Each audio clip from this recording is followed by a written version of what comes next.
The Royal Canadian Mounted Police are frantically searching for a few good men and women to serve in Saskatchewan and Manitoba. In a force-wide email obtained by Global News, RCMP brass warn of, quote, critical staffing shortages in the organization. The Mounties are asking all members and active reservists across the country to consider a temporary deployment, to spend 2 weeks in Manitoba and Saskatchewan. They're more sparsely populated, and a lot of areas are not as forgiving or receiving for new members. Sources say the RCMP need 100 to 200 officers per province approximately to fill the vacancies. A shell game that highlights a systemic shortage for the RCMP and what the email refers to as a resource crisis. Robbing Peter to pay Paul.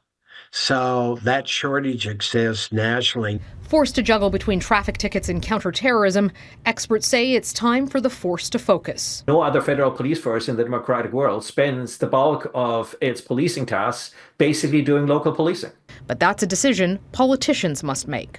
Political authority here and its neglect of the organization and its refusal to engage in aggressive RCMP reform over the 9 years of this government's mandate is a failure for this country. I spoke to RCMP Commissioner Mike Duham about Manitoba and Saskatchewan. He says the shortages there are part of the ill effects the force suffered as a result of the pandemic, and that some of the policies that were introduced to lure applicants had unintended side effects for certain provinces. For example, being able to pick where you live and not being moved around, which helped Alberta, but not Saskatchewan.